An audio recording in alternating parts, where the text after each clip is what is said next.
अहमदाबादमध्ये घडलेला विमान अपघात संपूर्ण देशाला हादरवून टाकणारा होता। या भीषण दुर्घटनेत 241 जणांचा मृत्यू झाल्याचं स्पष्ट झालंय। मात्र या मृतदेहांची ओळख पटवणं हे मोठं आव्हान आहे, कारण अनेक शरीरं इतकी जळालीत की चेहऱ्यांद्वारे ओळख पटवणं शक्यच नाही।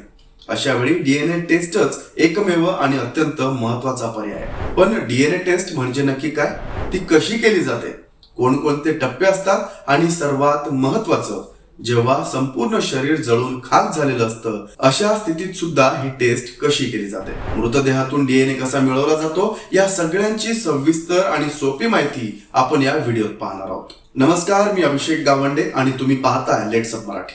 आजच्या या व्हिडिओत तुमचं स्वागत करतोय। डीएनए म्हणजे नेमकं काय, तर डीएनए डिऑक्सी रायबोन्यूक्लिक ऍसिड आपलं अनुवांशिक ओळखपत्र। प्रत्येक माणसाच्या शरीरातल्या पेशींमध्ये डीएनए असतो। यातून डोळ्यांचा रंग, उंची, केसांची पोत, आजारांची शक्यता असे अनेक शारीरिक गुण ठरतात। विशेष म्हणजे सगळ्या माणसांचा डीएनए 99.9% सारखाच असतो, पण 0.1% फरक हाच आपल्याला इतरांपेक्षा वेगळा ठरवतो। म्हणूनच डीएनए टेस्ट केल्यावर एखाद्या व्यक्तीची खात्रीशीर ओळख पटवता येते। डीएनए टेस्ट कशी केली जाते, तर डीएनए टेस्ट साठी नमुने घेतले जातात। जर जिवंत व्यक्ती असेल तर त्याचा स्वॅब म्हणजे लाळ घेतली जाते किंवा थोडं रक्त घेतलं जातं। पण अपघातांच्या अशा प्रकरणात मृत व्यक्तीचे दात, हाडं, केस किंवा उतींचे नमुने घेतले जातात। हाडं किंवा दातांमधून डीएनए मिळवणं जास्त कठीण असतं, पण अशा परिस्थितीत तेच महत्वाचं ठरतं। डीएनए टेस्टचे 4 मुख्य टप्पे असतात। पहिला, नमुना संकलन, मृत किंवा नातेवाईकांकडून नमुने घेतले जातात। दुसरा, डीएनए एक्सट्रॅक्शन, यात प्रयोगशाळेत डीएनए पेशींतून वेगळा केला जातो।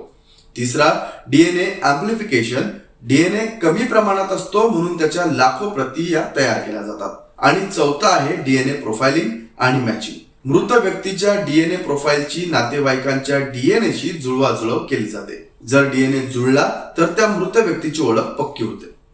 किती वेळ लागतो आणि गुजरात मधील प्रक्रिया काय आहे हे पाहूयात।